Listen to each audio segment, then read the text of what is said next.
Welcome, everyone. We're glad that you're here. You know that folks are putting in their names and the region they come from. We've got folks coming in from Oberlin, from Parma, from Bainbridge, from Worcester, from all over the region. Welcome. We're so glad you're here. A few things regarding our Zoom. This is a hybrid presentation. And so we're just going to take care of some housekeeping at the beginning. I'm Maren Kepf with the Community Life Collaborative. This is our 4-part series, the second in the series on our nature. And for those of you who are joining us via Zoom, we'd like you to put your computer on mute during this session and put your questions in the chat at any time throughout these 2 hours. You can type in those questions and I'll be monitoring the questions so we can forward those to folks to answer them. And then we'll also be posting some links to the various things in the chat so you can watch the chat that way. If you want to set your view up in the upper right-hand corner, you can set your view to side-by-side gallery or side-by-side speaker. It helps you to see the slides easily and also be able to see who's speaking at the same time. And then lastly, this will be recorded, and at the very end of the whole series, we will be able to post the recordings of these sessions on the Living Water Association website, as well as the Community Life Collaborative website. So we'll put those links to you later. But at the end of the sessions, anyone who has attended will be getting those links as well. So thank you in advance for being folks who are advocates and interested in the topics of environmental justice. Our nature, rethinking, restoring, and rebuilding our relationship is brought to you by the Community Life Collaborative.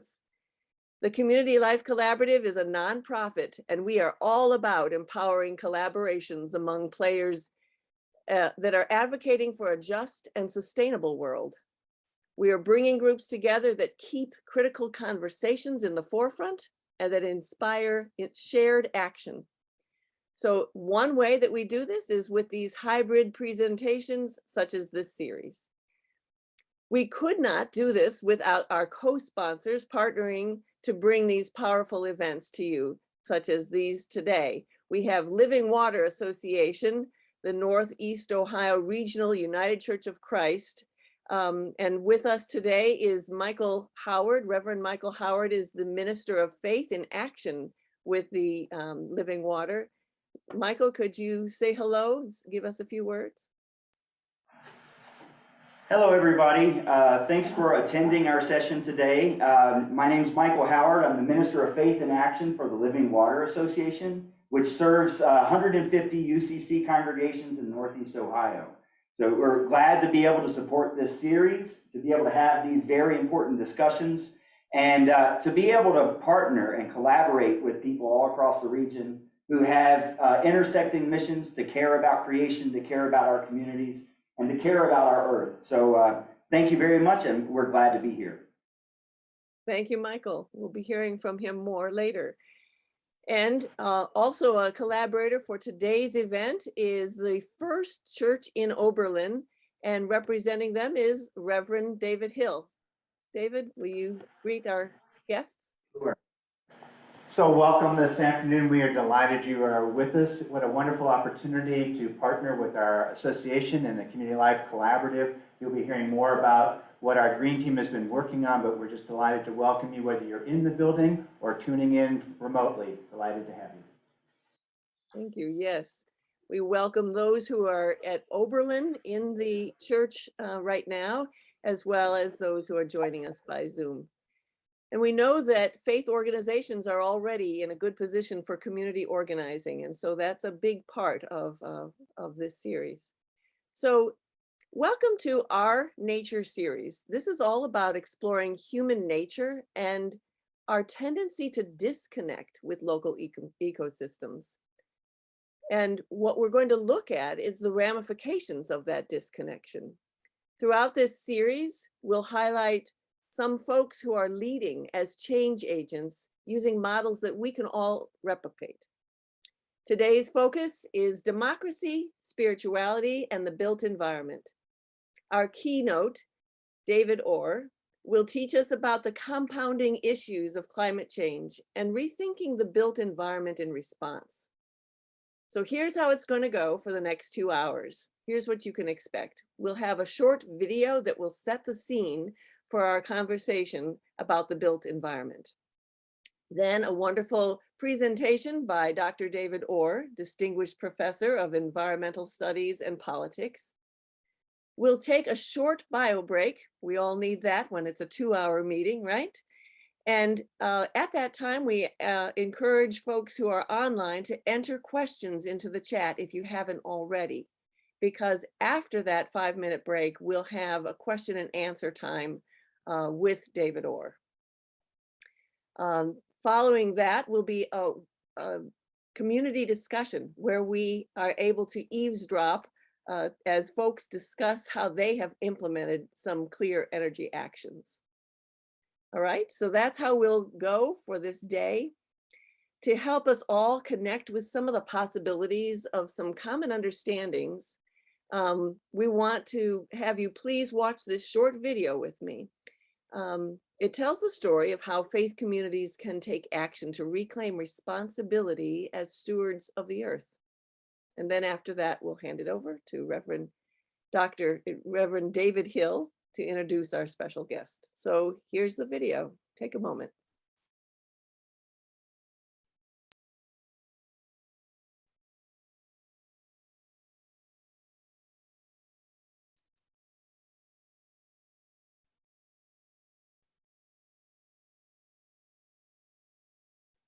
We cannot hear the sound.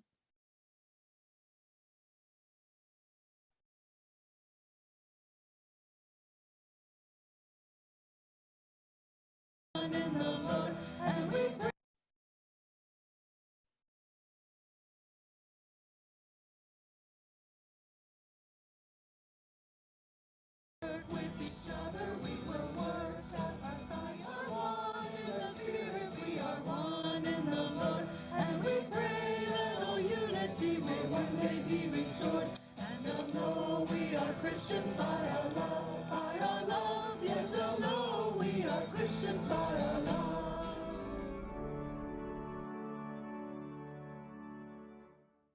2016, one of our projects was renovation of all the lighting to LED lighting. Our main chandeliers, the lamps were replaced with 300 watt, and we replaced them with 60 watt LEDs. The wall sconces around the perimeter of the room had 100 watt incandescent light bulbs, and they were replaced with 10 watt LEDs. One of the changes that we made to the heating system in the meeting house was that we installed programmable thermostats. The thermostat that's located under the choir loft is actually controlled by this remote sensor mounted on the back side of this wall. When the windows were renovated and restored, we added this metal track and a groove in the windows which eliminates drafts. We were also able to install storm windows on the exterior that don't detract from the public appearance of the building, but provide an extra level of insulation. In addition to the LED upgrades that we did on the chandeliers in 2016, during our capital campaign, we replaced all of our exit lighting with new LED edge-lit fixtures.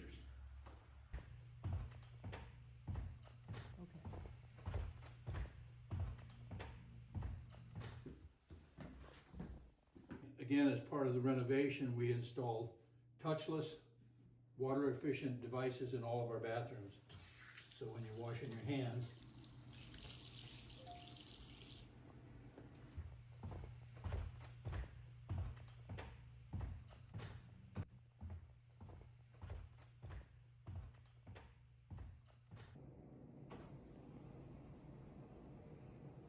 so there'll be a ramp, an inclined plane that'll come up to this level so that people in wheelchairs or walkers should be able to access this side of the building. The level of the patio will be even with those steps. There'll be an inclined plane going off in that direction, and then another one going toward the front steps. Because there's also a door that'll come out of there's a pergola where those chairs are. Yeah. and there's a pergola. That This whole side of this church to be finished by Thanksgiving, if all goes well. Part of our capital campaign, we replaced the old single pane wooden framed windows that were leaky with new energy efficient double pane vinyl windows, which are easier to clean because they can be opened up, and they have a screen which we didn't have in our original windows. 2018, the church elected to go with alternate renewable energy. As a result of that, we installed a 10 kilowatt PV array on the roof of this fellowship hall. So this is the inverter and the meter for our PV array on the roof of the building. And the meter shows that since its installation, our system has generated 43,257 kilowatt hours of electricity, which has really saved us a lot of money over the years. Our initial calculations are that because of all of the energy efficiency projects that we've done, plus the installation of the solar array, we reduced our electrical consumption in our church by more than 50% compared to what it was 10 years ago. In 2008, the church consumed 60,000 kilowatt hours. In 2018, which was the last year before construction and COVID protocols, our total consumption was less than 30,000 kilowatt hours.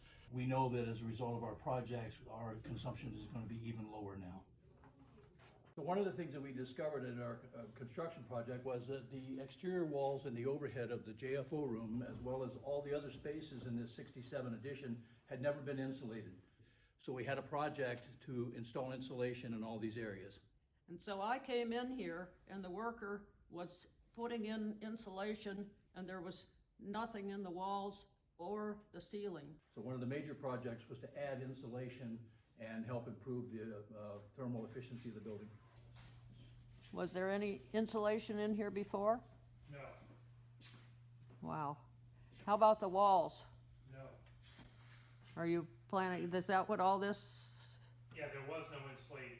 All of the lighting in the JFO room are on dimmers, so we can adjust the lighting levels in the room for whatever the function is. If we're showing videos, we can. The First Church in Oberlin is an open and affirming, just peace, green justice, and global mission congregation dedicated to healing brokenness in our relationship with God, each other, and the earth. The Green Team at the First Church in Oberlin advocates for environmental sustainability, educates our congregation and community, and strives to reduce our carbon footprint. No matter who you are or where you are in life's journey, you are welcome here. The Green Team at First Church has been involved with numerous projects. We started with a day of service a number of years ago. We feel that it's important for us to be kind to our earth and to recycle, reduce, reuse. We did numerous projects around the community. Then we would gather in the fellowship hall for a time of sharing afterwards.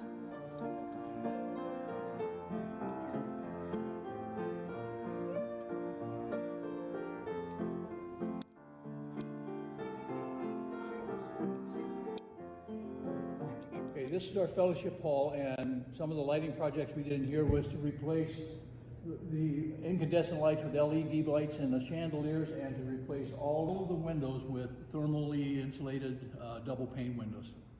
And lastly, we installed programmable thermostats for our air conditioning system in the summertime. In order to improve our heating systems, we install programmable digital thermostats, which can also be accessed remotely by our cell phones, so we can monitor what's happening to the heating in the church. We can raise the temperature or lower the temperature remotely using our cell phones. Any of the energy efficiency projects that we did, we applied for rebates with Efficiency Smart, which is a product of our utility provider. And when we got the rebate, we decided that because our electrical bill was going to be so low, we really didn't need the rebate in our budget. So we chose to start a program called Pay It Forward, where we used our rebate money to assist other churches in the city of Oberlin to do energy efficiency projects in their buildings.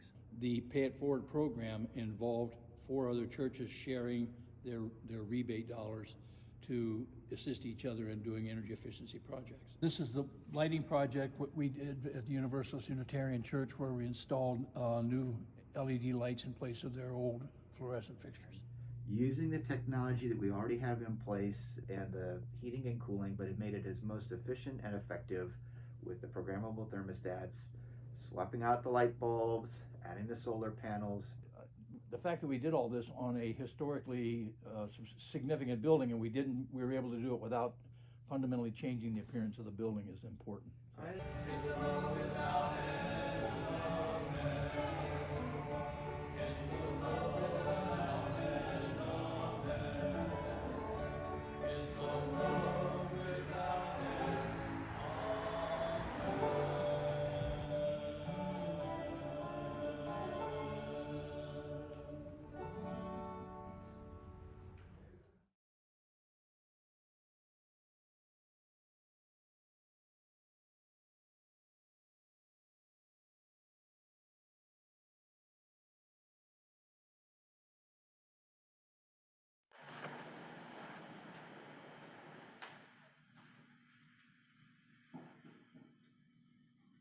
Hello, Maren, can you hear me?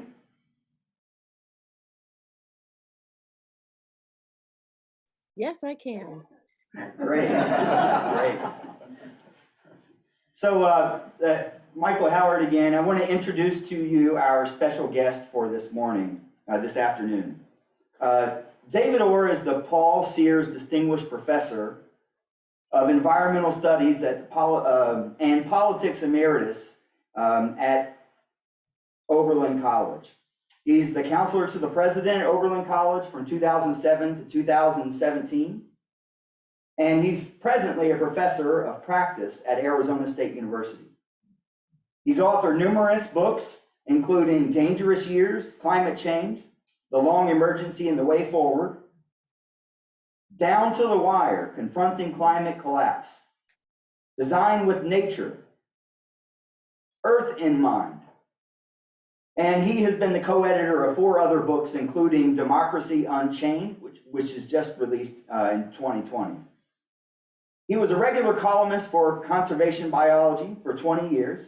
He's also written over 250 articles, reviews, book chapters, and professional publications. He has served as a board member and advisor to 8 foundations and on the board of many organizations, including the Rocky Mountains Institute, the Aldo Leopold Foundation, and the Bioneers.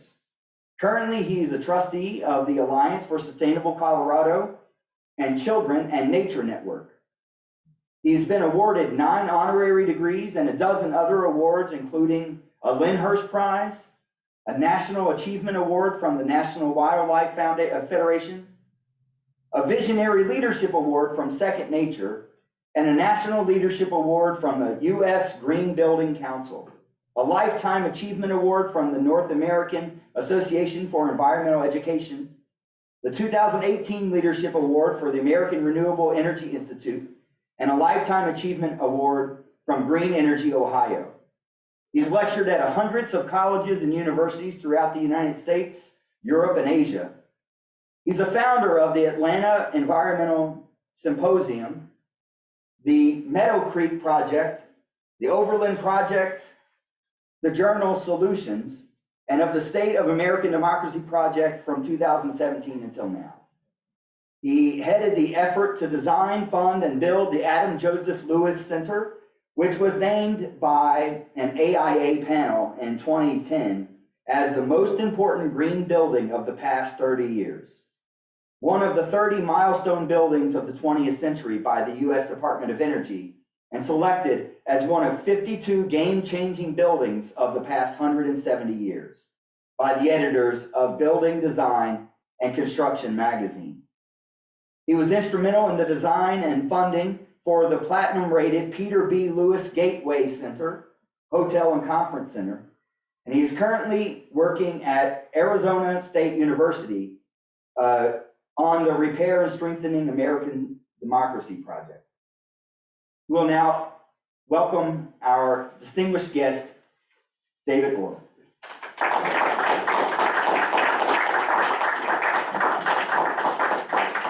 Michael, thank you for that. Am I in the right place? I'm going to try to fake this thing out. It's supposed to track me as I move around. It looks like a teapot, but it actually moves around. I'm going to fake it out at some point. Michael, am I in the right place? I think you're in the right place, and Maren, you can hear us Okay. fine, right? Yes, we can hear you. So, Michael, this is tab control.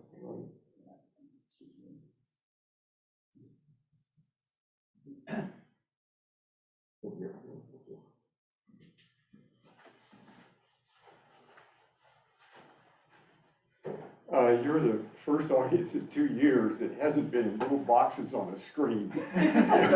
This is really weird, but you all look really good. I mean, you look better now than you do in little boxes on the screen. Let me just say a couple words to start. The green team has done incredible work, and Gene Matthews, where do you see him? Gene's back in the corner. Gene and John Elder and Carl McDaniel and Gene McKibben and so forth, and Marty Buck, an incredible team of people working for the church. And so thanks to all of you guys. And Gene, that was a great film. Thanks for putting that together. Credits to Gene.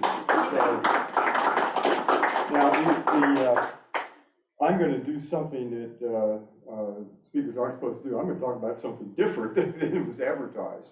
Built environment's been covered, and I'm all for it. But I'll leave that to Q&A and to whatever comments you might have later. I want to talk about democracy. And I got into the environmental movement a long time ago. On the screen is a picture of the team that put together the Limits to Growth. Now, how many of you have read the Limits to Growth? It came out back in 1972. So 1, 2, 3 hands went up. Okay. As a professor, your assignment is to get a copy of the Limits to Growth, read it, and the test will follow shortly.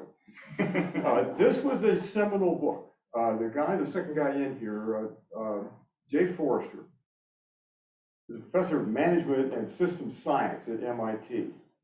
And the people flanking him were the team of 4 authors that put together this study. That's the first edition of the Limits to Growth that came out in 1972. What this did was to say what we otherwise know in common sense, that there are limits to what the Earth can bear. They put it together in a computer model, and they did 5 different runs. You can get the details later. And in those runs of this model, they looked at population and technology and economic growth and so forth. 5 main variables. They left out climate change. They left out how much we could dump into the atmosphere without the consequences for civilization. But otherwise, those models have roughly stood the test of time. When the book came out, the first response, kind of a knee-jerk response of the economics profession, was to say, oh, this is garbage in, garbage out. No good. In fact, it was a lot better than that. And so in retrospective studies of how good this report was, it was darn good. And we are roughly on track of their kind of worst case scenario. Danella Meadows later became, the woman in front here, became a friend of ours. She was a regular visitor at our place in Arkansas. And she said, they made one big mistake. They did not think through how much carbon dioxide and other heat-trapping gases we could put in the atmosphere. And had they done that, the models would have been amplified a good bit. Climate change turns out to be the game breaker for us. But it's a kind of a summary of all our other sins, and it connects to all kinds of other things. When this came out, a colleague and I in Atlanta organized a conference around the Limits to Growth, and the only one of the authors we could get was Jorgen Randers, who's on the left here. But we had a 3-day event. We brought in Stuart Udall, who's former Secretary of Interior and a major political figure in Colorado. We had Jorgen Randers. We had 3 days of headline people talking about the Limits to Growth in Atlanta. And it was co-sponsored with Jimmy Carter, who at that time was the governor of the state of Georgia. And later we were having dinner together, years later, probably 10 years ago now. And he turned to me, a very dry sense of humor. He turned to me and said, David, you remember the conference we did on the Limits to Growth? And I said, yes, sir. And he said, without ever looking up from his plate right in front of him, he says, well, it's a good thing we did it because if we hadn't done it, Atlanta would have really grown. Of course, Atlanta physically is actually twice the aerial size, or the physical size in 3 dimensions than it was in 1972 or 3.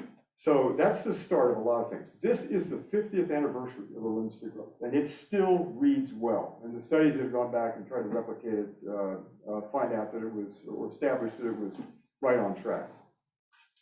All right, this is not advancing. There we go. Okay, now I want to get on topic, and the topic is democracy. And in thinking about this movement, from 1972 until the present, our big mistake, if I had to label it in this movement, was we thought that if we just wrote good books like that one, did the right science papers, had all the right data, did all the right things, and so we were off writing books and going to conferences in exotic places and doing all this stuff. It was right. And we built up a body of intellectual capital. I feel like Carl McDaniel, major part of that. We had good books, we had great articles. We were right on most all of the issues. But what happened was we lost the battle in politics. So now if you go down to Wellington, neighboring town, and talk about environmental stuff, you have an uphill fight. We lost that red, what's now called the red zone, the Trump voters. We lost them because we weren't paying attention while they were taking over school boards and city councils and state legislatures and regulatory committees and Congress, positions in Congress and the courts. We were busy talking to ourselves. We failed to be political in the way that we had to be. So I want to talk about democracy. Now, this is the outline of what I'm going to say. I'm not going to get into the built environment. I'm going to end this in a way that there's a handoff between those of you who are professional theologians here, David Hill and John Elder and Daniel and Ed Long here. So I'm going to get out of the way at the end of the talk. I'm going to take you up to the level where democracy meets spirituality. They're going to handle the rest of the story. So all the Q&A is on them. So the idea of democracy. This is a picture Lane and I took from the Acropolis in Athens. And down here in the, this part, does this show up? It does not show up there, does it? Right there. It does show up on there? Yeah, it's just not on. Well, I can't see it on there. If I can't see it, it doesn't show up on there. Anyway, that is the Agora from the Acropolis. And that is the birthplace of Western democracy. And I hasten to add, not democracy per se.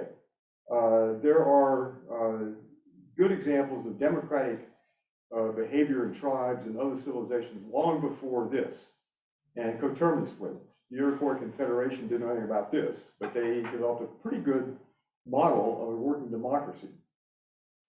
The model that they created in the Agora was flawed. It didn't include women, it didn't include slaves. If you were outside the Athenian society, you were a barbarian, so it didn't count. So what do we make of democracy? Looking back from our vantage point of 2,500 years or so, what could be said about it? Shoshana Zuboff, who was one of the real lights of our time, wrote a book called Surveillance Capitalism, which I also recommend. Retired from Harvard Business School, but in Surveillance Capitalism, she writes that it's the one idea to emerge from a long story of human oppression and insists upon people's inalienable right to rule themselves. And you think about that, especially in light of what's taking place in Ukraine and what's taking place in this country, that right to rule ourselves. Now, the caveat is down here in red. That presumes that we know enough, care enough, and are good enough to do it well. And Alexis de Tocqueville, whose book Democracy in America gets into this, said, you know, it all boils down not so much to the forms of democracy, the laws, constitutions, and institutions, but to what kind of people we are. And he referred to the habits of heart. That's going to be the handoff to David and people who know theology and work professionally in this area. But de Tocqueville was not optimistic about it. Neither was Benjamin Franklin. That famous comment, it's a republic if you can keep it. So, and then there's C.S. Lewis quote right below that. The real reason for democracy is that mankind is so fallen that no man can be trusted with unchecked power over his fellows. No men are fit to be masters.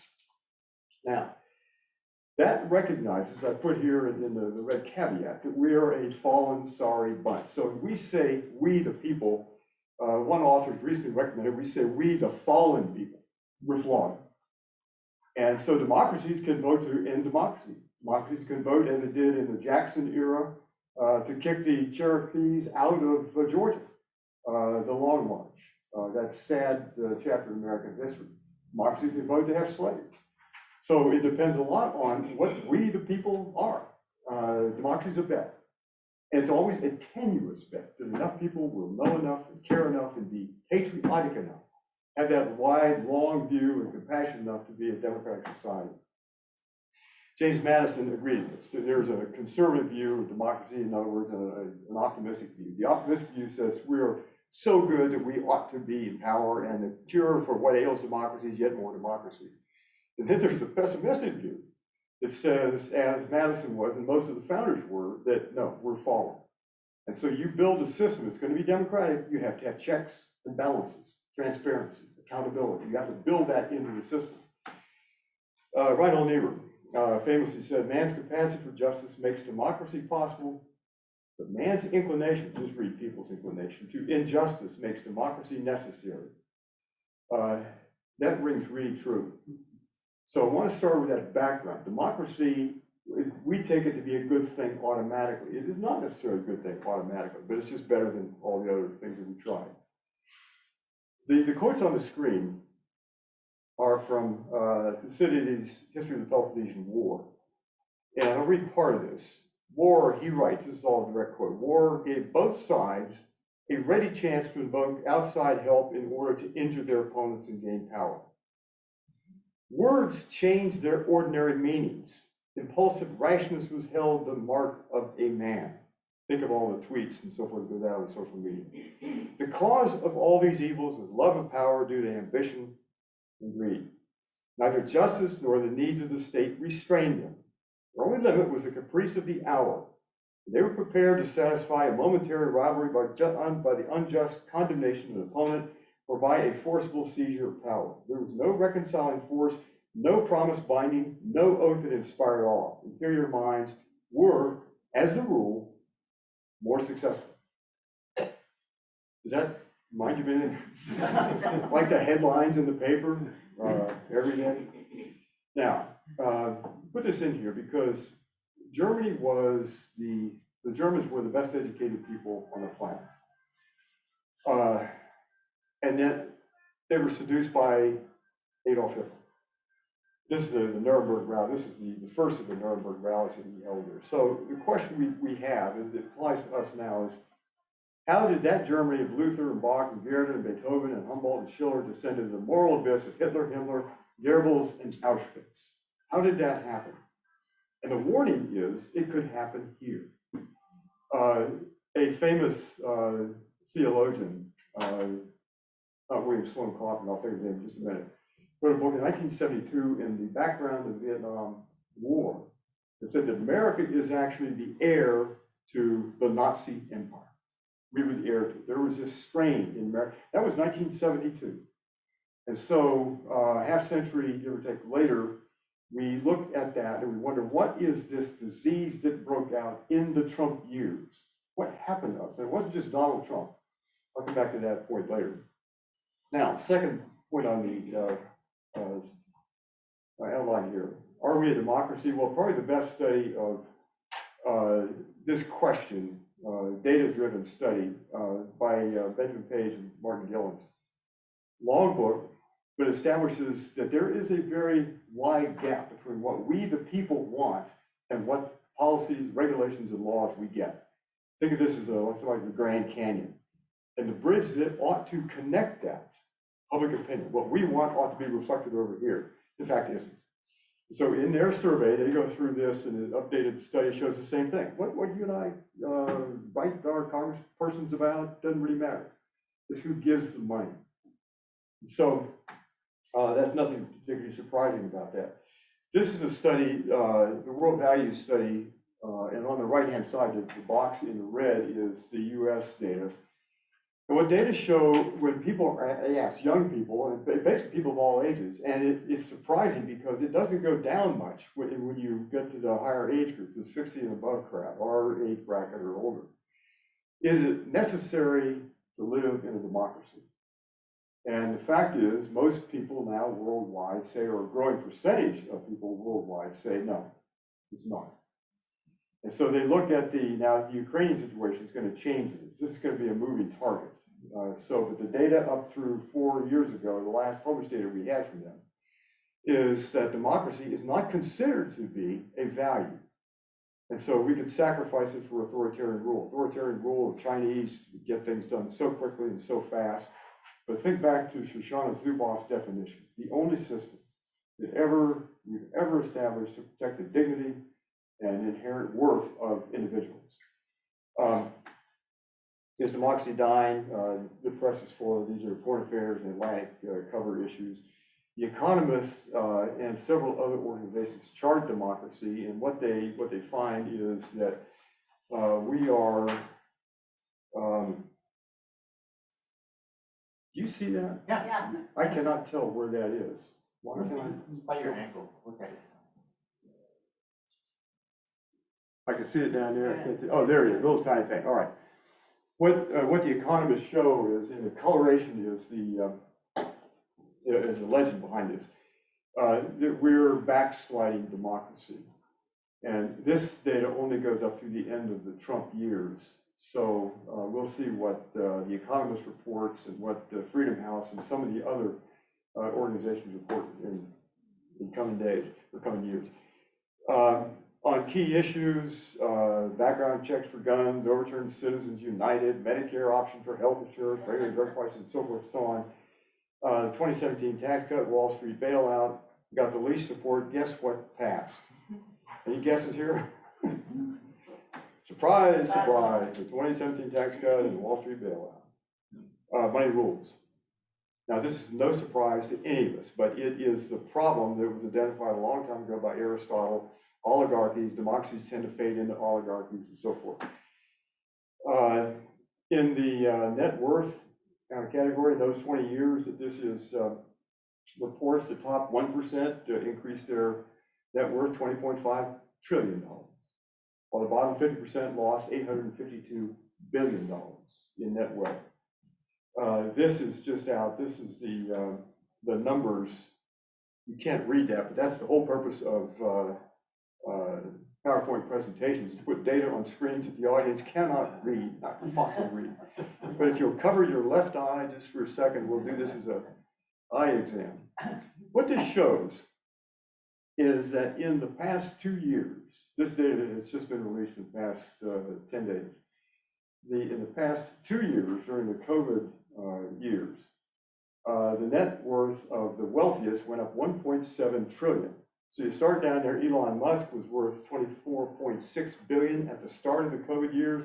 He's now worth 234 billion, 851% increase in wealth. That's a pretty good rate of return. But Bill Gates, they all did. So if you go down, you see here just go down the wealth growth. The percentages, the poor Charles Koch only increases wealth 37%. Poor Charles. Now, part of the reason we don't have a democracy is not just money. We're going to come back to that in just a moment in a different way, but it's how the structure works. So if you look in California, you have 2 senators. But California has 39 million people and 4 cows. Montana has 4 people and 39 million cows, but they get 2 senators also. So part of this is structural. It was baked into the Constitution. And you can argue this pro and con, and the Electoral College. I mean, there are lots of things that are structural in the way we do this. But notice what happens. By 2040, 30% of the voters will elect 70% of the Senate. Those are rural voters. That's the red zone. That's Montana. There's nothing wrong with them, but that's not a democracy. That means you skew the system. So if you live in an urban area, you're being disadvantaged. Your vote counts for considerably less than it does if you're in Montana or Wyoming or one of the other lesser states. I forgot the name of this guy here. It's eminently forgettable in ways. But to keep him in office, you have to do gerrymandering. So if you're concerned about environment, if you're concerned about democracy, if you're concerned about spirituality, any of the progressive conservative things we ought to be concerned about, You don't get it because they can gerrymander a district. And the science of gerrymandering, if you wanted to have a district that had all, I don't know, left-handed, blue-eyed, 5'4" Lithuanians, you could gerrymander a district to give it to you. Remember the one district in North Carolina that went right down the interstate that bisects North Carolina? If you lived on one side, you were in one district. If you lived on the other side of the interstate, you were in another district. There were two slender districts just cutting down through the whole state, gerrymandering. And the Supreme Court has refused to act on that issue. So they don't have the standing to do it. What happened? Well, this is one way to think about what happened. It was kind of baked in, not just to the structure of our politics and the Constitution and the way we organize the public business, but it was also baked into our law. So Morton Horowitz, this is one of the classic studies in American legal history. Volume 1, he said, by the middle of the 19th century, this legal system had been reshaped to the advantage of men of commerce and industry, at the expense of farmers, workers, consumers, and other less powerful groups. If actively promoted, a legal redistribution of wealth against the weakest groups in the society, and then I don't see the rest of it on the screen. What he's saying is that by the time Abraham Lincoln became president, the system was already skewed. And Lincoln, before his assassination in 1865, said some of the most cutting things about corporations. The corporations have taken over. Now, he was dealing with corporations that were supplying the Union armies. And so in supplying the Union armies, they were getting defective rifles and lousy blankets for soldiers and bullets that didn't fire and so forth. He knew what the corporate world was giving him. Oh wait, I want to go back to that. In 1886, the Santa Clara County decision, how many have heard of that decision? So we've got 2, 3, okay, that's another homework assignment.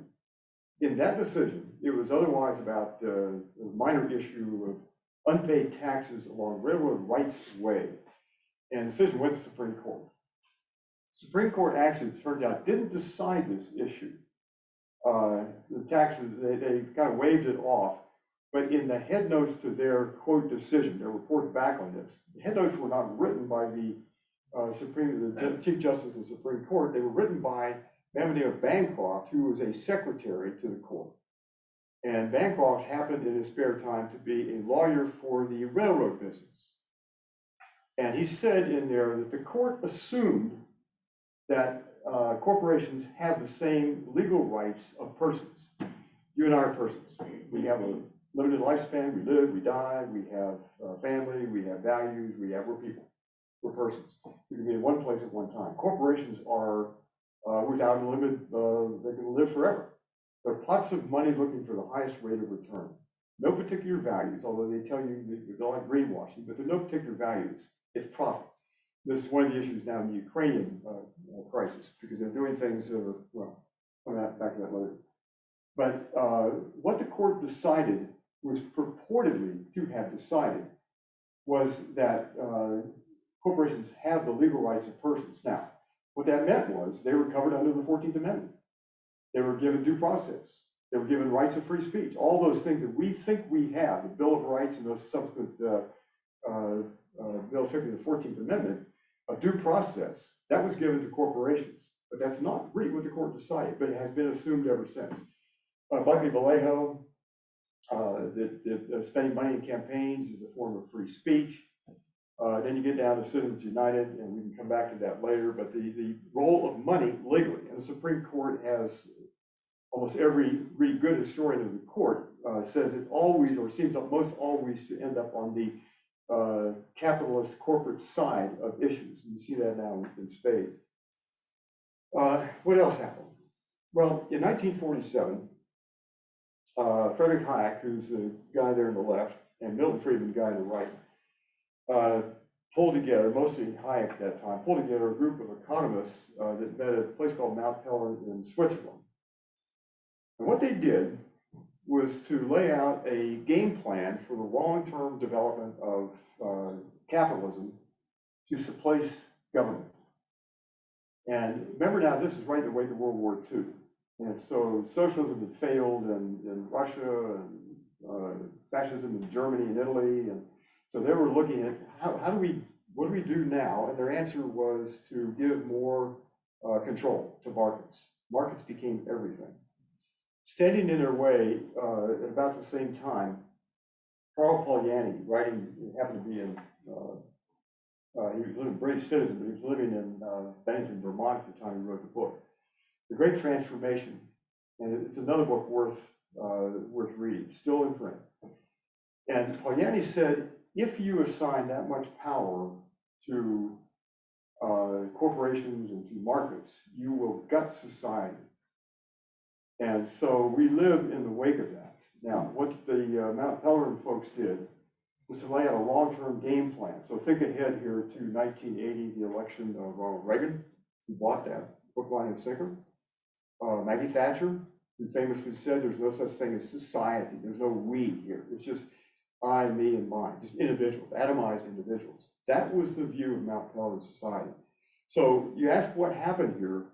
There were a set of ideas set in motion, and they were powerfully marketed because whose interests were involved? Well, Koch brothers, Exxon, corporate America, and so forth. This is Morton Horowitz's nightmare on steroids.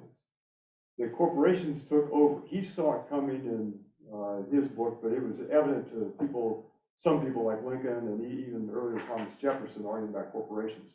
The pattern was evident. Give this much power to unrestrained bodies of capital, and the rest just becomes kind of a nightmare. And then Ayn Rand, who seemed to influence a whole lot of young people at about the same time. So a bunch of people who later became right-wing Republicans were reading this at age 12, 13, 14, and it branded them forever. They're reading Ayn Rand, and she, you can read her for yourself. How many of you read Ayn Rand? Is anybody? Oh, that is so depressing. You hadn't read Ayn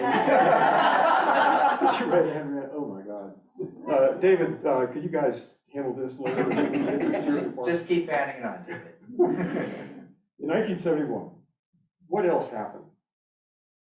Remember, in those years, the Vietnam War, burning cities, race riots, and so forth. So the country was in turmoil. The assassination of John Kennedy, Martin Luther King, Bobby Kennedy. And so the country was in turmoil. And a corporate attorney, Lewis Powell, later become a Supreme Court justice, wrote a memo. And I recommend make a note to yourself. Go, you can get the whole thing online. Just Google Powell memo 1971, and the whole thing pops up. It was a game plan. It was a strategy for corporations to fight back and take over the dialogue and the debate. It was unsparing. This was unsparing stuff. This wasn't about democracy. This was about how do you take over?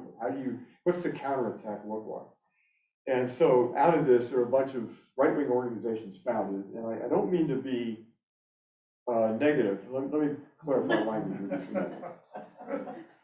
I don't think the word conservative means, as it's presently used, what it originally meant. These are not Burkean conservatives. Edmund Burke, the founder of modern conservatism. And Burke very famously said, I think I have a quote of his later in this talk, that we in the present generation are trustees, obliged to pass on an entailed inheritance, as he put it, from a distant past or distant future. That was conservatism. To say, wait, before you change something, let's just take a look to see what needs to be changed. And let's assume that certain changes were made earlier that were made by people of good sense and good faith. And we find that not to be true, then we can change it. But it was a cautious approach to change. That's not what we have now. It's move fast and break it is kind of the motto. And so the word conservative is the first thing, and this is very much George Orwell's view. I mean, you want to take over society, the first thing you do is corrupt its language. Get words to mean something other than they really mean, or empty them all meaning whatsoever. They can mean whatever we say they are. And so truth becomes, what's black, what's white, it becomes all blurred. And fake news becomes real.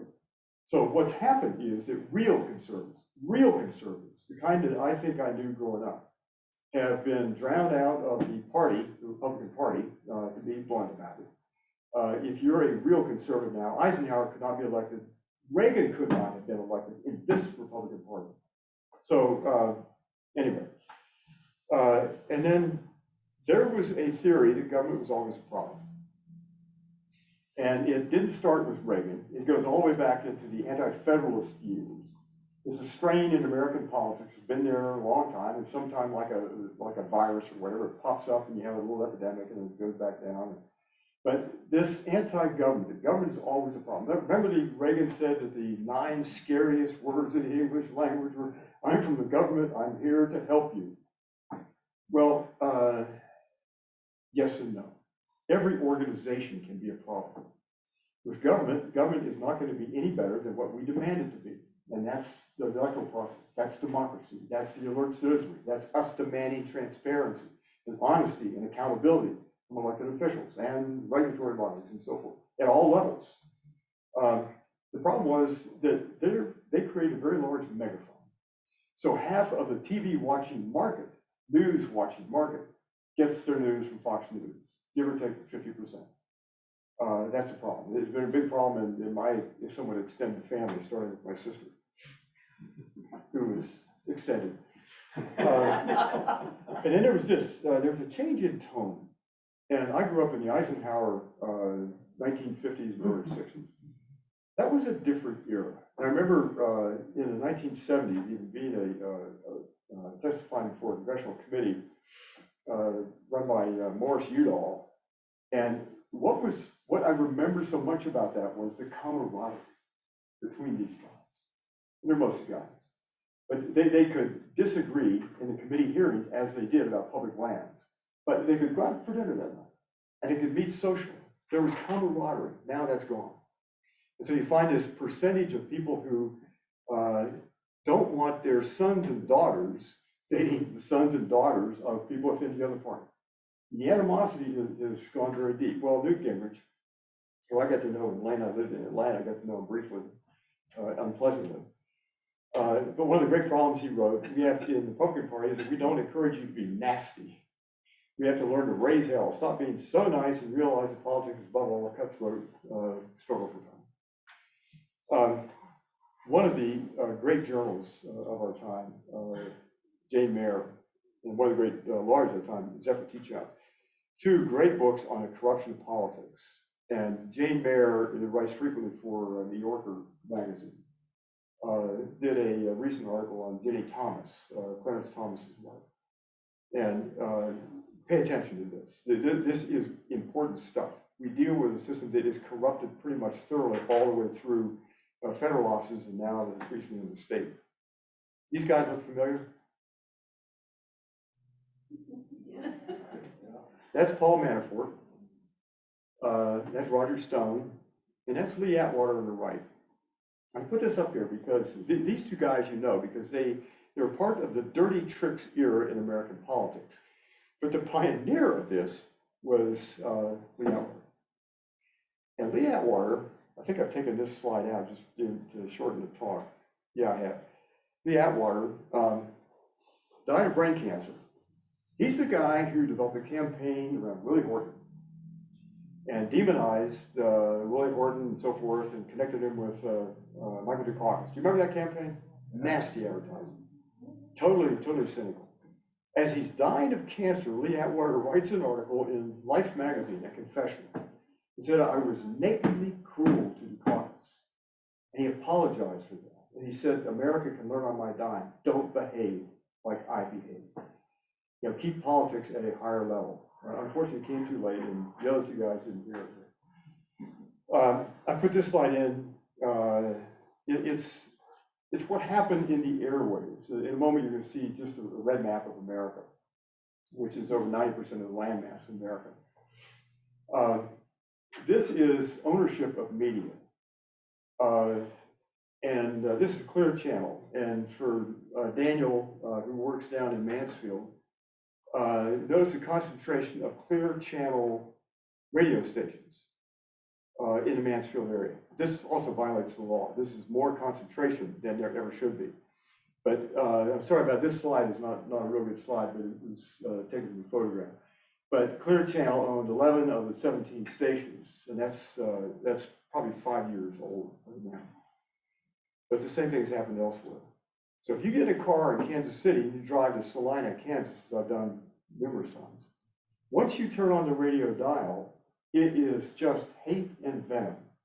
More hatred and venom per square inch of the radio dial. So what was happening was that corporate interests, those oil-based interests, fossil fuels are the root of a lot of this. Those people were out there stirring up hatred and venom. Now, stop an editorial comment. We struggle with this. Brains that we were given, the evolution gave us these brains, the old reptilian brainstem, way back down here, way long ago, it is still the source of fear, hatred, greed. All those nasty things that Freud put down in the id. If you think through issues of sustainability and spirituality, you better engage the frontal lobe. That's the place where we think.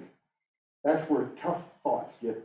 So if you're trying to stir up people to hate people, that's not hard, no heavy lifting here. Yeah, we could decide to start a movement here. We hate Wellingtonians.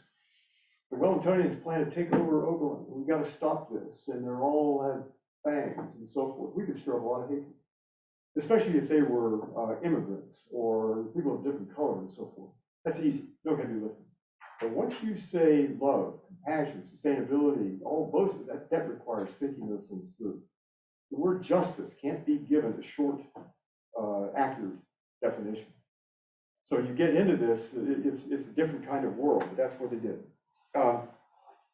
This is Paul Pearson and Jacob Hacker, two great political scientists. Paul Pearson was an Oberlin graduate, and they've collaborated with Jacob Hacker at Yale. They've collaborated on a series of the best books on American politics, I think, written in the past 10 or 15 years. But what they document is in American politics, Democrats kind of say we're Democrats in state. What happened is that the dialogue went far to the right. So there were no enemies to your right. You remember after the bombing, the Murrah building in Oklahoma City? There was no Republican condemnation of any note against guns and that terrorism. There was no enemies to your right. Go as far as you want. So the middle of the road, Eisenhower again couldn't be elected as a Republican. Reagan couldn't be elected as a Republican. A fair number of other Republicans that are more centrist could not be elected. And then this is kind of the result. This is the electoral map in 2016. That's the red land is all the land that Trump took. So that's roughly 80, 85% or a bit more of US land mass. That's Ohio, no mystery there, nothing new. And then the last thing I want to say about what happened is this. I think we have to reckon with something about our nature. When we come to sustainability, we've been fighting these battles. The battle for green infrastructure, that's an old battle. That goes way back. Why didn't it take off as a movement faster and sooner? Why did the peace movement flounder? Why do we flounder on so many of these things? Well, I think we have to reckon with something that's just called the nastiness baked into the human nature. This is something the founders knew. So when they structured the Constitution, it was designed to be a kind of document that would check that human nature. They were students of history. They knew how bad we could be, even the best of us. Victor Kemper was a linguist, studied language and taught in Germany before World War II. His wife was a Gentile, so he survived the Holocaust. He wrote two books on, I think it was called Witness to History or something like that, two great volumes on what he saw as a German living in Germany in those war years. In 1955, I think it was, he wrote this book called The Language of the Third Reich, and it's still in print. It actually has been re-released. And Klemper describes being in Berlin in the spring of 1945. Hitler was probably dead by that time. The ruins are all around, the war is over. And he encounters an old friend, a pre-war friend. And he says the words here on the screen. I believed in him, meaning Hitler, but I still believe in him. I really do, and I always will. Now, when you face that, that's not stupidity, that's something else. I mean, it has a stupid side to it, but that's something else. And when we come to the daily news, when you encounter, what's his name, Tucker Carlson on Fox News, calling the president of Ukraine a thug, what are we dealing with? And why does that have resonance with some part of the American public? I think there's this undefinable something, call it evil or whatever, where you all can use your own language there. Okay, item 4 here, so what? I think the so what becomes clear in light of the Russian invasion of Ukraine. I think it comes crystal clear. It's one of those moments like a lightning flash on a dark night. All of a sudden, briefly, you could see the terrain. Now we understand what was at stake with all that talk about authoritarianism. What was at stake with Donald Trump, a good friend of Putin's, and what was at stake with Bolsonaro, and Orban. I think we see more clearly what this was all about. And so that's one of the things at stake. And then I love this cartoon, this Far Side cartoon. You all are not laughing, but I think you should. I'll leave it up there until you do laugh. So what's closer than it appears? Well, this is Jim Hansen being arrested. Jim Hansen is probably the most famous climate scientist. I mean, he's the kind of E.O. Wilson of climate science. Being arrested for picketing about the mountaintop removal in Virginia, or West Virginia. Gus Beth describes this as the most massive failure of government in history. The first warning to a U.S. president was given in 1965. We still have no deterrent policy on climate change. And it was told to the president, with enough evidence from the National Academy of Science, that this could be a civilization breaker. If he had had a warning that aliens are going to invade us, or that the Russians are getting ready to invade us, think of what we've done. It's merely climate change. We met the enemy, he's us, in a political cartoon. There have been 6 warnings from the Intergovernmental Panel on climate change. The last one came out Monday, a week ago. We've been warned down to the nth degree. Each successive warning just takes, it's like taking a picture, and the pixels in the picture get clearer and clearer. The World Science warned humanity in 1992 to 2017. When I used to work for Jimmy Carter, briefly as an unpaid consultant, and later as a member of his energy team in the transition years to the White House, we gave Carter a document at his requests on energy and environment. He wanted a document on the most important environmental issues the administration would face. And so we gave him a document called the Wolf Creek Statement. That document, written in fall of 1976, co-authored with Avery Lovins and Herman Daly and Eugene Oden and Ron Liger. That document still reads well. That was 1976. We have failed to act on that. And why we failed to act? All the old attorney's trick. We got everything aside, just get down to the core basics. This is, it's money. The corruption, politics, and fossil fuel money. That's the Keeling curve, relentlessly going up. We're now right at the threshold of 420 parts per million, and this does not include other heat-trapping gases. If you take other heat-trapping gases, render them equivalent in CO2 equivalent units, we're closer to 500 parts per million.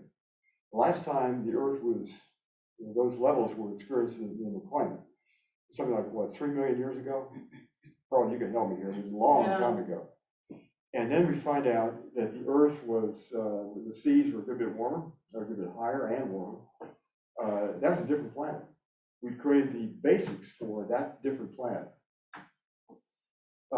This is a quote out of New York Times, which I think is worth, the language is good. System failures threatening basic necessities like food supply and electricity, a series of cascading systemic failures. Now, we've had, COVID gives us a test case. COVID is kind of a little preview. This is what it's going to be like, folks. Very brief, kind of mild test case, actually. But this is what it's going to be like. But climate change doesn't go away once you solve the supply chain problems and the virus has receded. David Archer, climate physicist, I trade emails from time to time. This is the opening page of the book he wrote a few years back. And essentially, climate change is an intergenerational thing. What we have to do is put this against the time it takes to restore the energy balance of planet Earth. That is strictly physics. And so the oceans have taken up something around what's estimated 95 to 97% of the heat released. The heat release is roughly equivalent to 3 Hiroshima-sized bombs going off every second, every day, every week. 3 Hiroshima-sized bombs. The heat given off is equivalent to the heat we have every second of every day.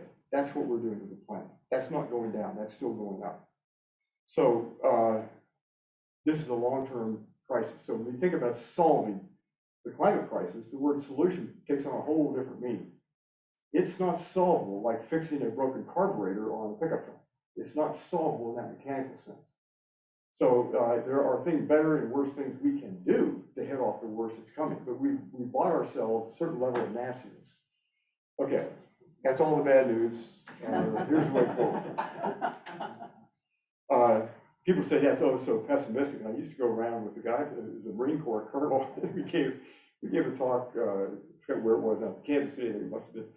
And a woman said after he talked about, oh, that is so depressing. And he gets up there, lady, he says, you better be depressed. He said, I'm a Marine. And when we go into combat, we're told you can die. You suck it up, but you can die.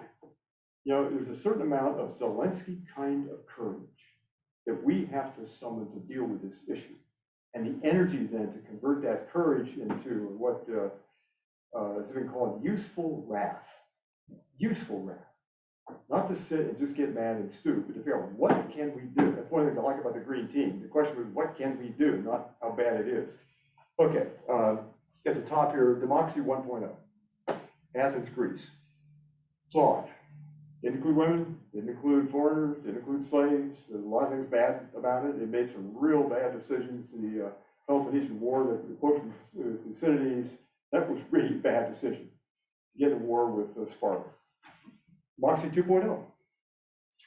This is the Declaration of Independence, brilliant document. All men are created equal.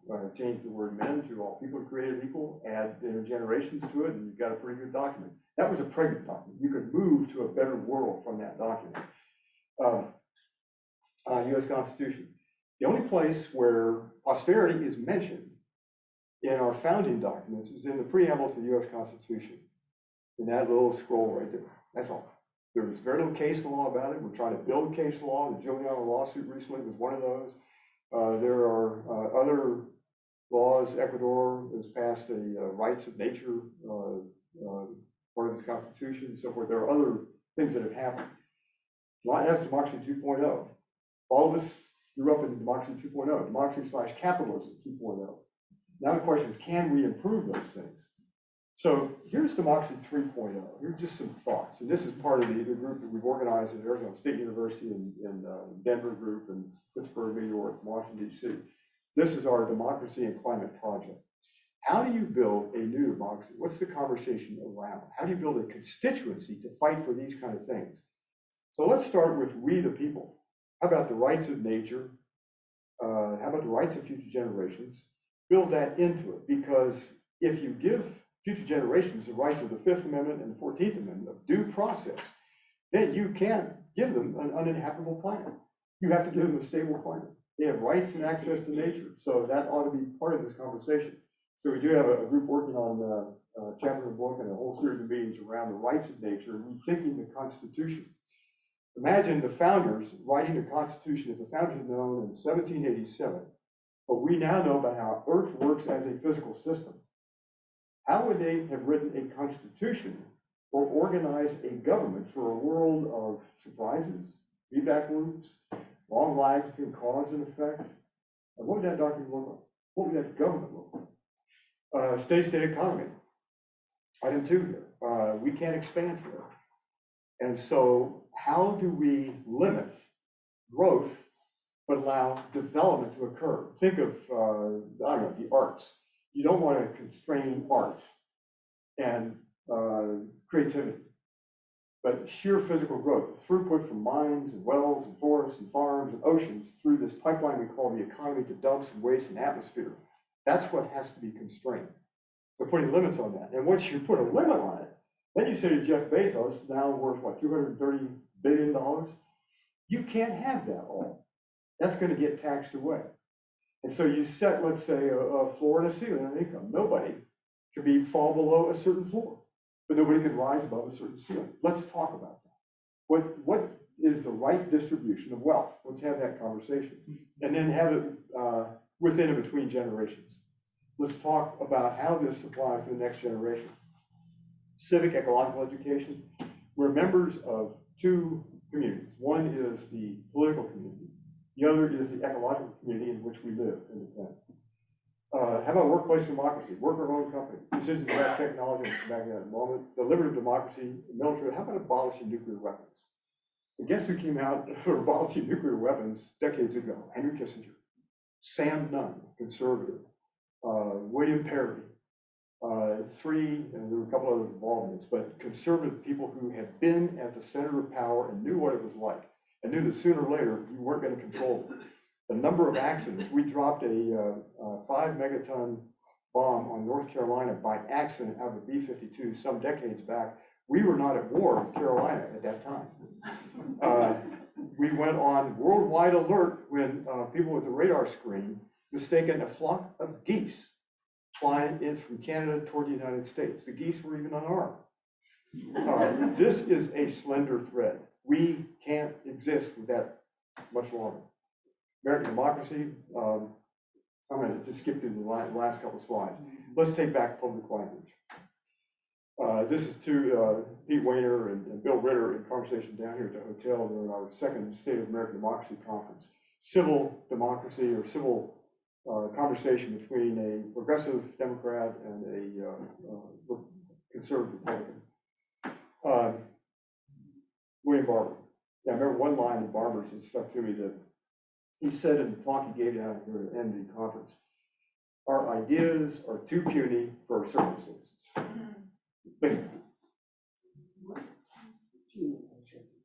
Our ideas are too puny for our circumstances. And then beginning to think about how do we organize? And Frederick Douglass' comment that power concedes nothing. That's John Lewis here in the front, getting a fractured skull. Here's a couple of you, the women's march right after the inauguration. Carol Wadsworth was arrested. should have been arrested, right? And then I want to make a couple of concluding points here. This is the comment I made before between Edmund Burke, signing the partnership between living and dead and so forth. And note the similarity. He was the founder of modern conservatism. And the similarity between Thomas Jefferson, who take to be the founder of modern radicalism. Note the conservatism. These two bend together. They were so close that we have no rights to do some things.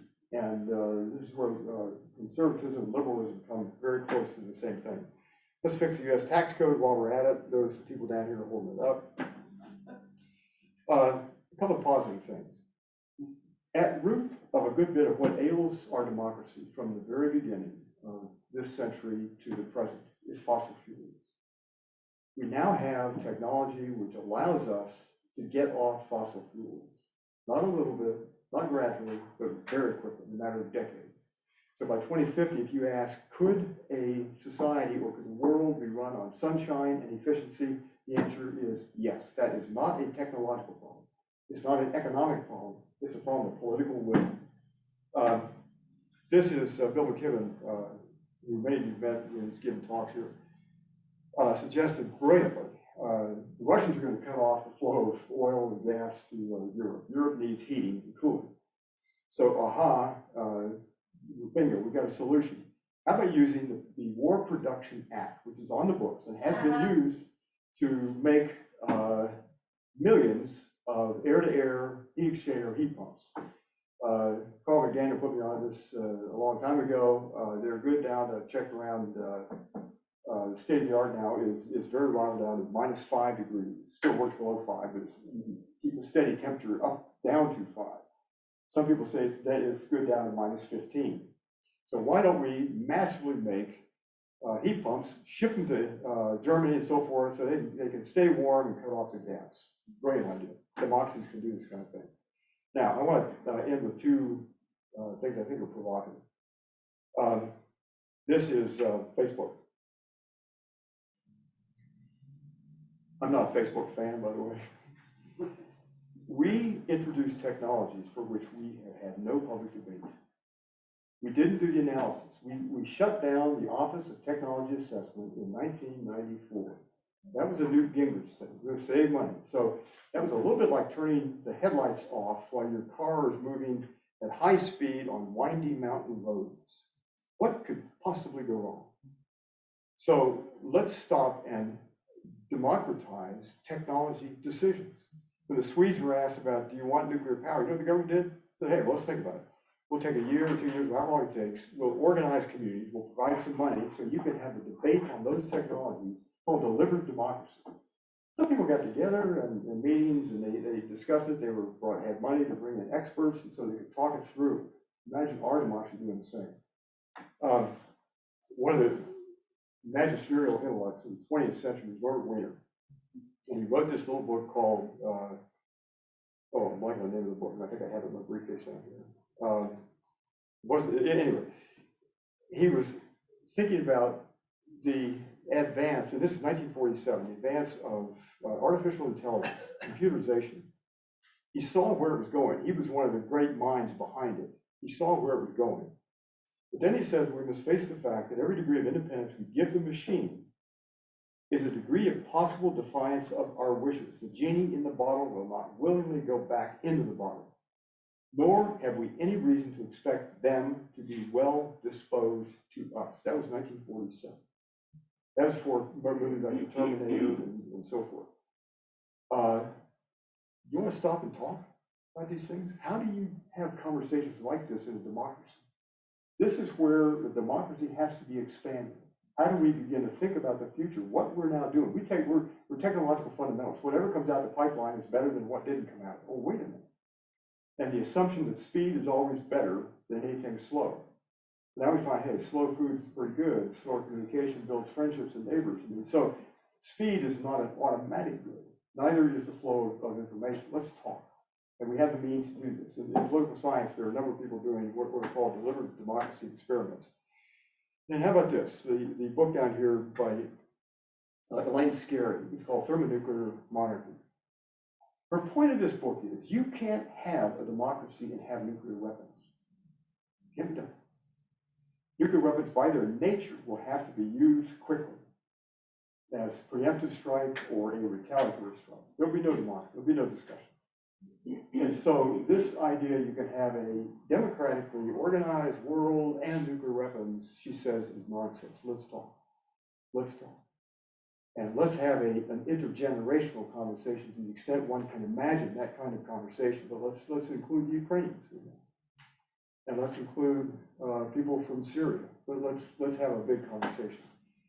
I want to end with 2 slides here.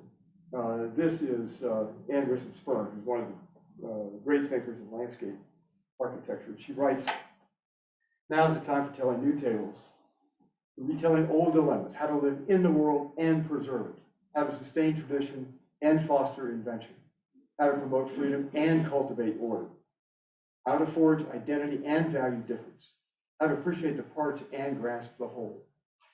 That would have resonated with James Madison. That would have resonated with Alexis de Tocqueville. It's a complicated world. There aren't easy answers to it.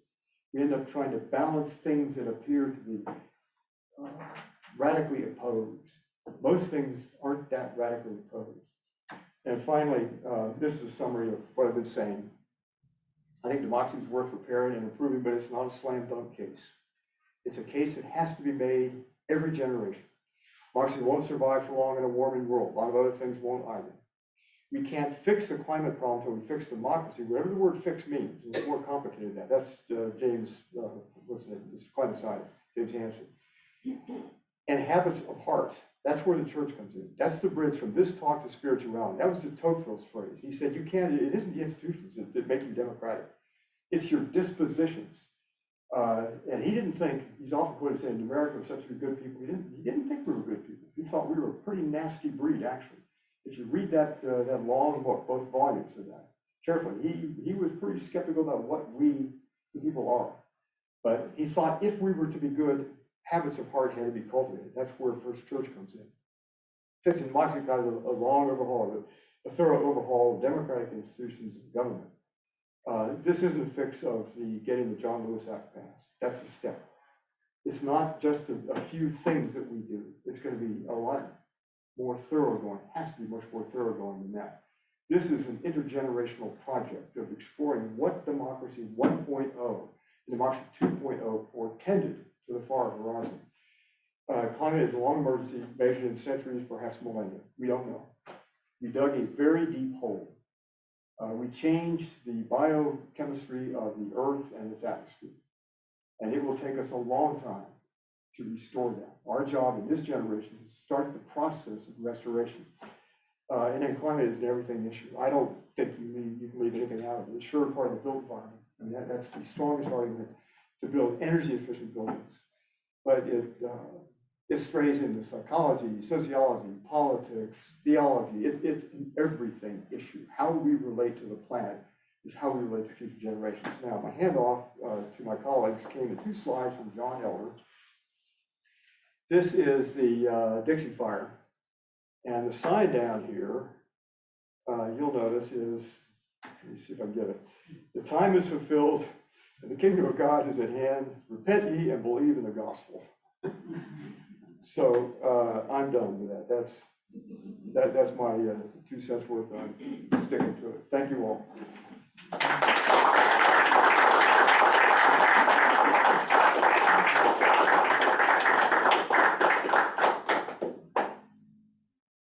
Yeah, well, thank you very much, David, for your presentation and all of the handoffs that we still have to.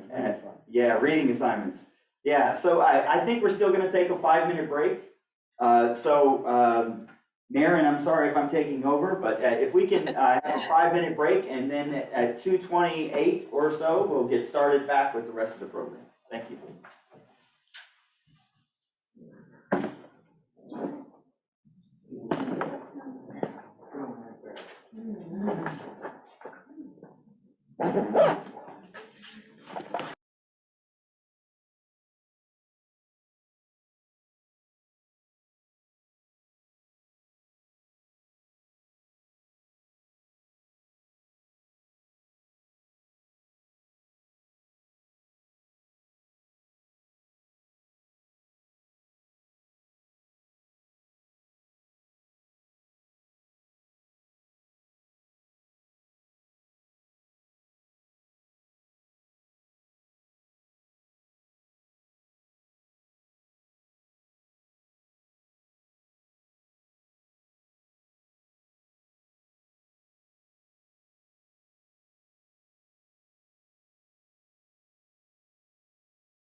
All right, we're going to gather again to be able to have a question and answer period with David Orr.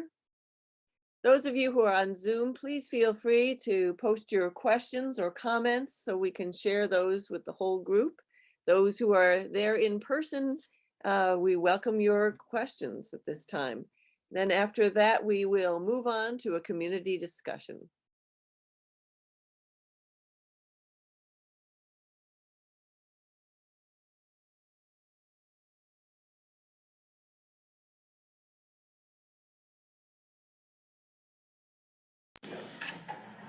Okay, Maren, I think you all should be able to hear us now fairly well. Can you hear us? Yes, we can. All right, so I think maybe we have time for maybe one or two questions. Do you have any questions there for us, Maren? We do not. We do have the question of whether or not First Church will do a tour for other churches. Absolutely.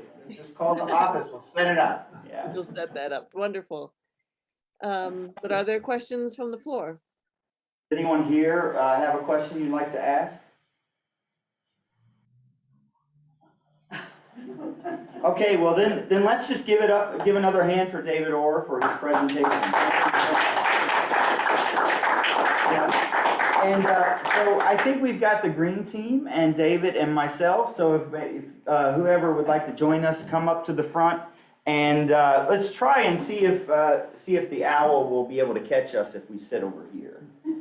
Yes. It looks like it's fine. It's good. Yeah. Good. Could you reintroduce yourselves? Yes, we will. Yes, we will. And Marty, do you want to get those lights? I don't know exactly what. Just because we are a little bright here.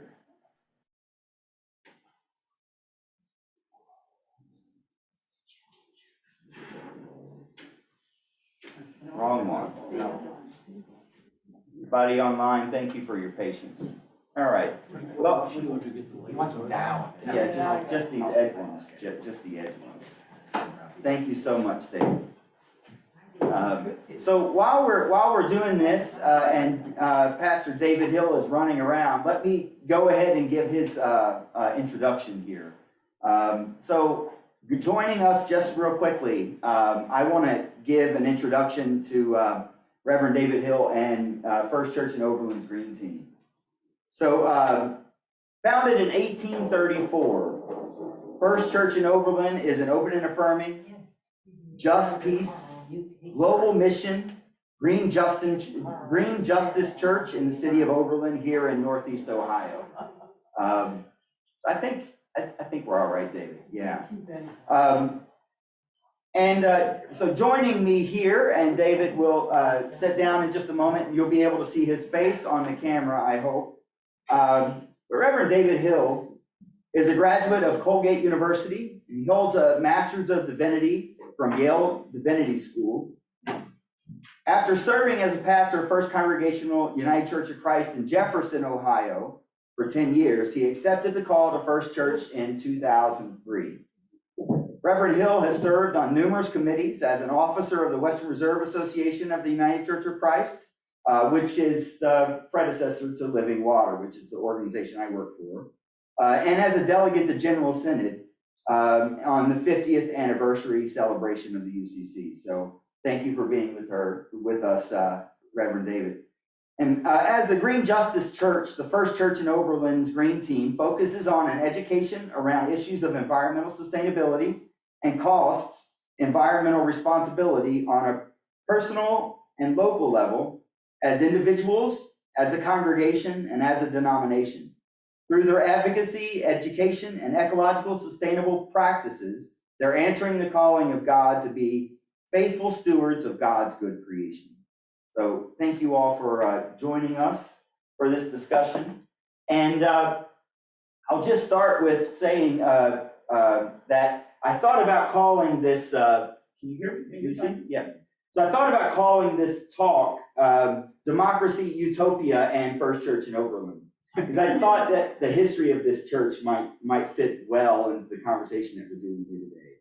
But I want to start just with a simple question, and it's it's simply stated, but it's a very complicated question.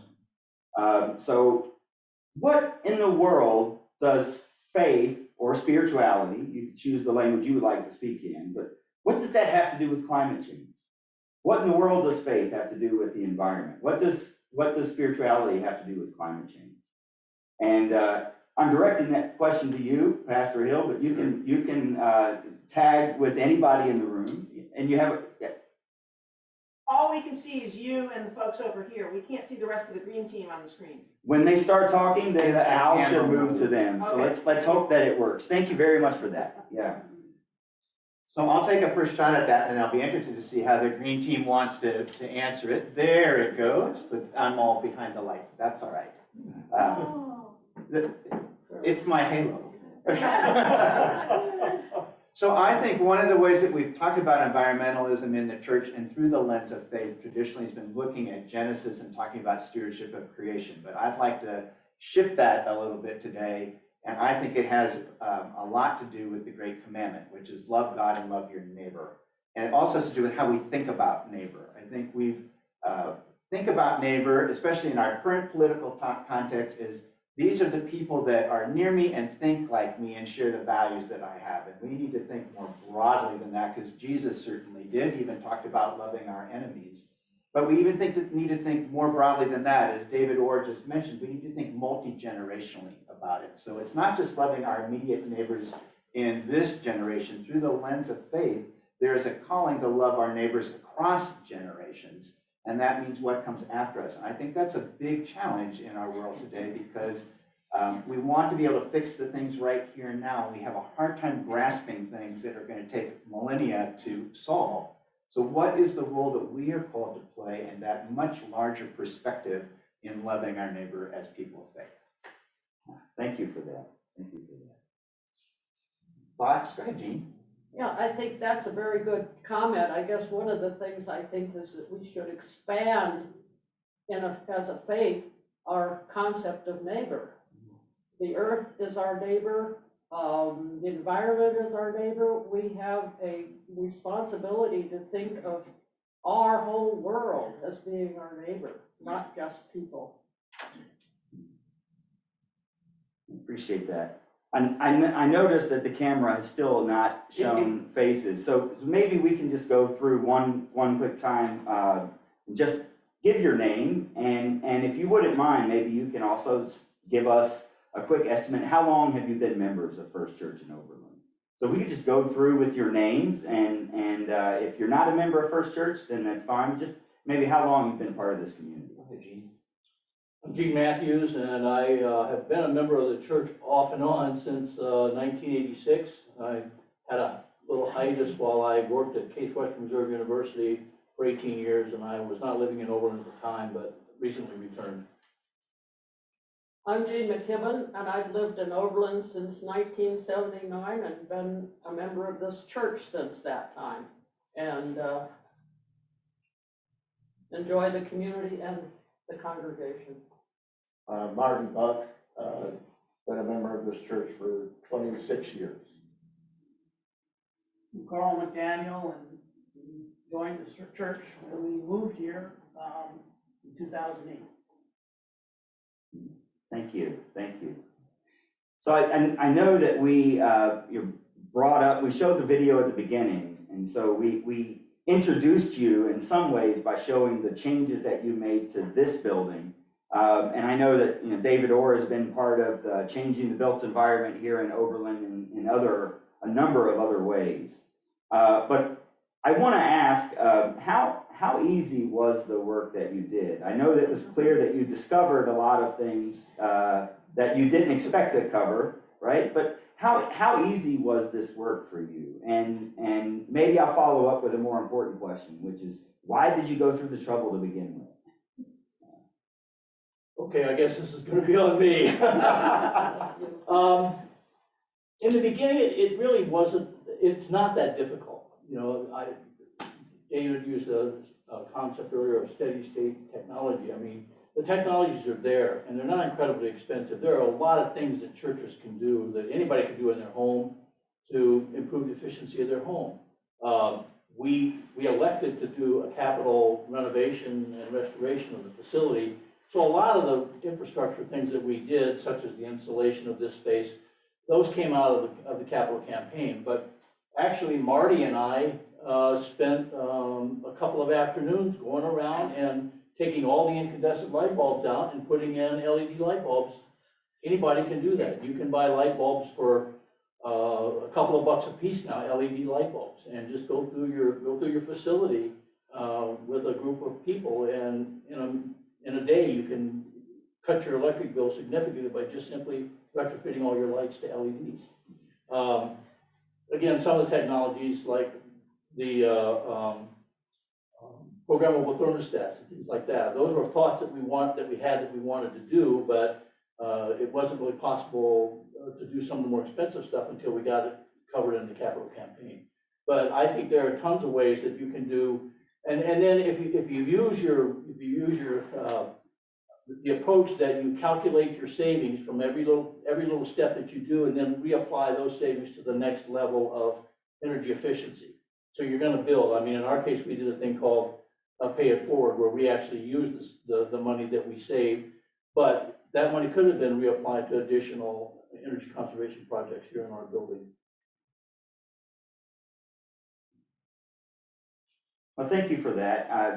I think, so going back to the very first question with the answer that David gave, and I think if I could capsulate it in a way that's not going to be sufficient, but just with the expanded notion of who our neighbor is. Why did First Church go through this process of changing the building and putting the effort into retrofitting it? I know it seems like it should be a straightforward answer, but what compelled you to do this? Did you have most of the church on board? Did you have to do much convincing? We went through a process with the United Church of Christ of becoming a green justice church. I think it's called something else now, climate justice or creation care, environmental justice. It's all the same thing. And our congregation was on board with that. And anything we did from that going on was a part of that mission, let's say. In fact, our church's mission statement includes the words to repair the relationship between ourselves and the earth. In so many words. But we recognize that our relationship between the earth and God and each other is broken, and we want to do something about that. Whatever we can do to do that is part of that effort. I think another big part of it is First Church functions as a quasi-community center in the city of Oberlin, and that's been true since the very beginning. The reason we have such a large meeting house goes back to when that was the place where the community gathered for all sorts of things, and worship was part of what that was all about. It was a huge part of that. So when we were thinking about our renovations, we were from the get-go not just thinking about First Church, we were thinking about how does this affect the community?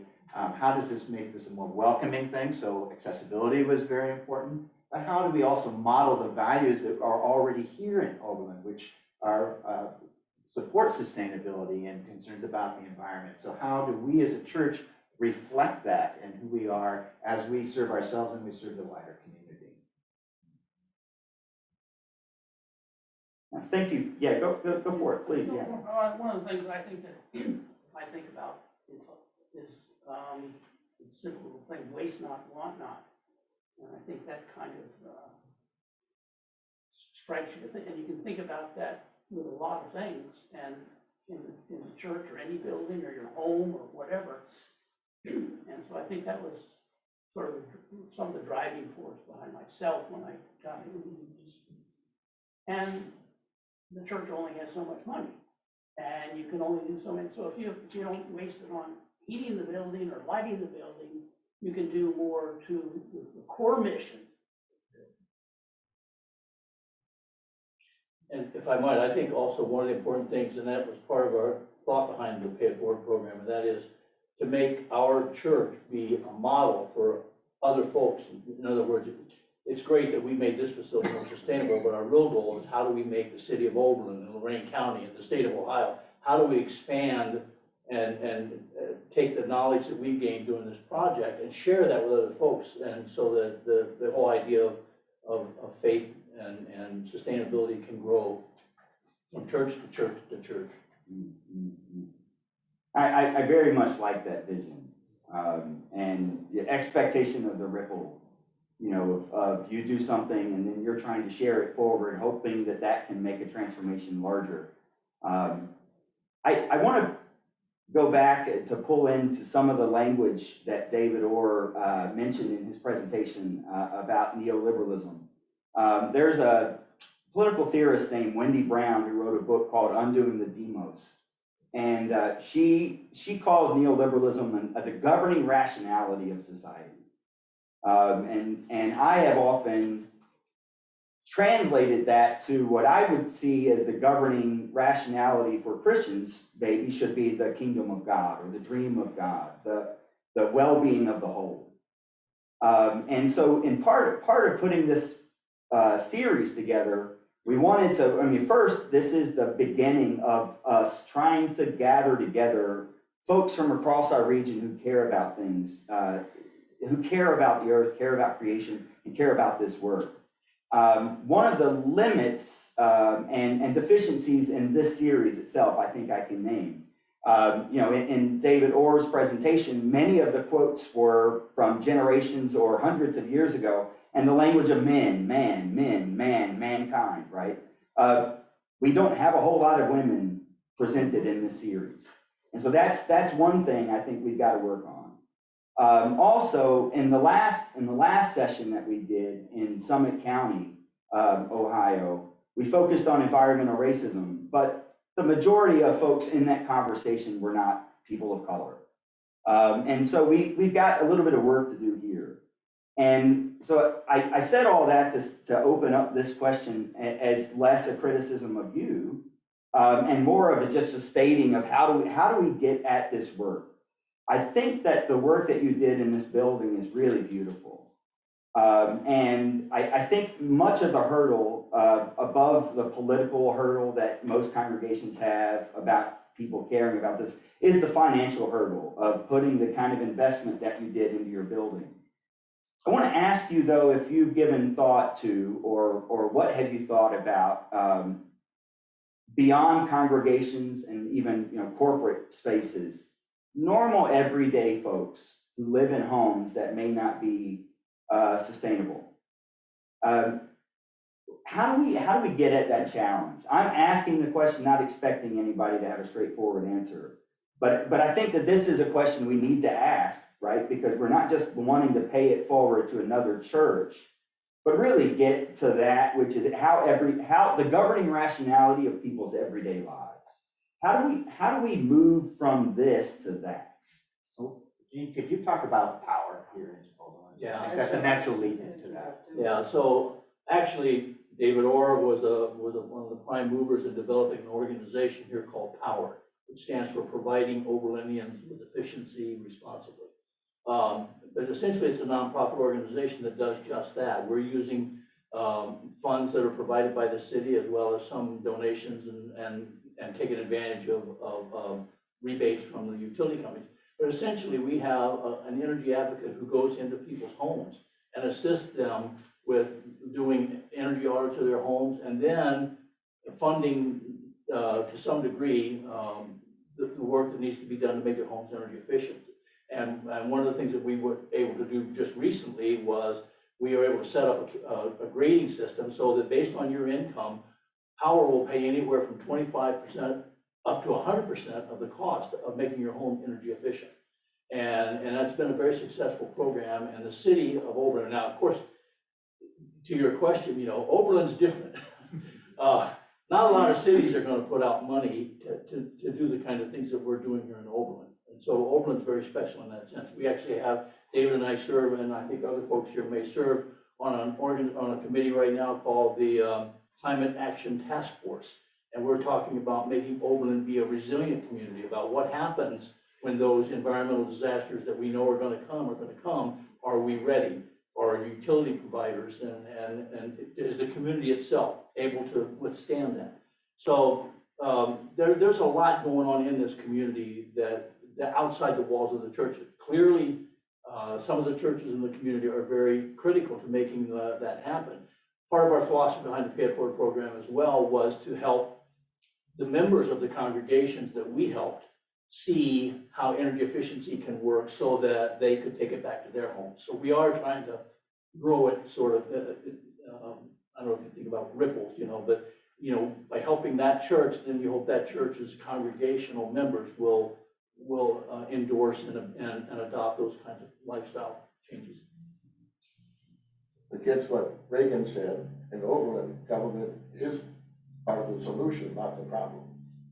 In Oberlin, we can buy LED bulbs for $1 a piece, so anybody, residents can buy those and change their light bulbs. In Oberlin, we have there's a pilot program that with Barnes Nursery, they come and pick up food waste. So food waste is a big part of anybody's refuse, and here we can have that being used for compost. In fact, First Church has as part of that program, we have a collection bin, and we collect food waste here, and members can bring their food waste and so forth.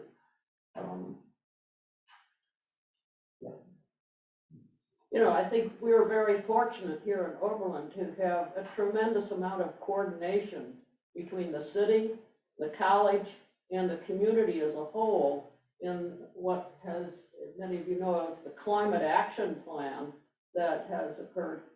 Power is now involved in helping to remediate many of the problems that are seen in the community by helping people work with low-income people and anybody actually who wants to weatherize their homes and do energy efficient upgrades can apply for funds through this particular organization.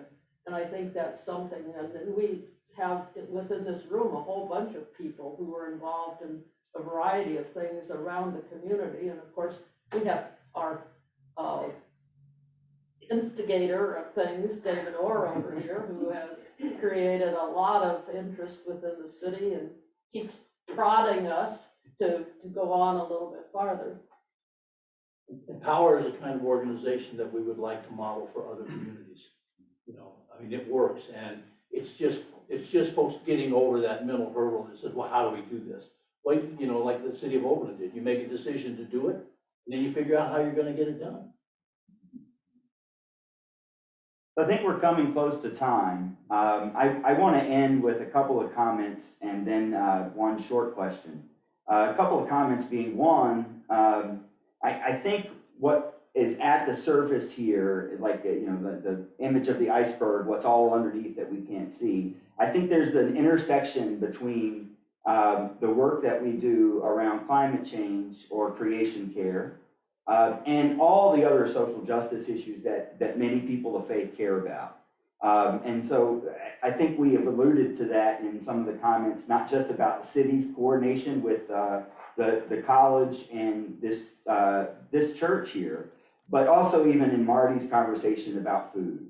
And so when it comes to food security, when it comes to clean water access, when it comes to energy, not just energy efficiency, but energy access. You think about many rural communities in Ohio whose energy bills are extremely high. And many people don't talk about poor white folks who live in the countryside who can't afford their heat bills. So there's a lot of other things that we could talk about here. So I just really appreciate that there's so much more to talk about. But I think that the work that you've done is a good model for that.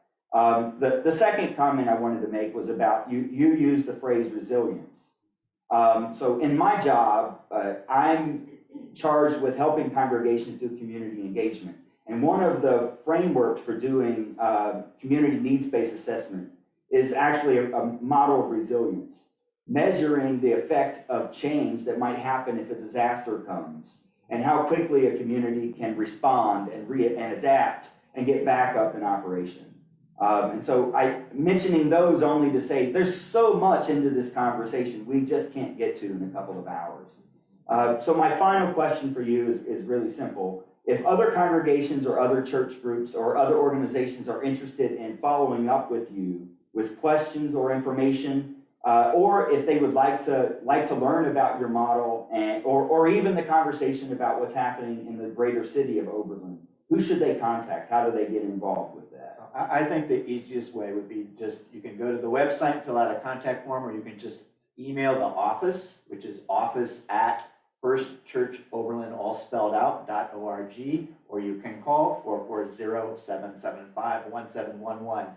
Go to the website, just let us know you're interested, and we will direct you to the appropriate people to talk to. Thank you. Can you give us that website address one more time? The website is firstchurchoberlin.org, and the email is office@firstchurchoberlin.org. Thank you very much. Thank you very much. So in the show notes and afterwards, we will have the recording of today's session available on the Living Water Association's website and the Community Life Collaborative website. So if there's information that you would like to get that was from this presentation, you can pick it up later. Maren, I'm going to pass the ball back to you. Have you got any things for us to end? Sure. I just want to ask the whole group to thank David Orr for alerting us to really the deep work of speaking truth to power, right? Advocating for a healthy democracy as the first action for climate change, right? Taking care of the rights of future generations. We really appreciate connecting the dots for us there. And thank you to First Church of Oberlin for creating a model and a momentum for reaching beyond your walls, something that we can all emulate ourselves as well. I want to thank all of our presenters and the participants and the Living Water Association for making this engaging afternoon. The recording, as Mike said, will be on Living Water Association website, as well as the Community Life Collaborative website at the end of our series. And our next one coming up, the next part of the 4-part series is on Saturday, April 9th from 2 to 3:30. If you're in person, it will be at the Cleveland Metro Parks North, let's see, it will be at North the Chagrin, North Chagrin Nature Center. So there'll be information about that. And that will be Stop, Look, and Listen, Build a Better Backyard. You'll hear from Cleveland Metro Parks naturalist Jeff Reeb to understand the significance of expanding native planting to benefit the planet, and also regarding the importance of building back biodiversity in your own backyard and public spaces. Then on Friday, May 6th, author Douglas Talmy will provide a dinner presentation out in Bainbridge, Ohio at the Family Life Center about nature's best hope and his homegrown park initiative. So please join us in those other presentations. We thank you for bringing your time to us here. I'll put in the chat where you can register for further presentations. And until next time, thank you all. Thank you, Maren.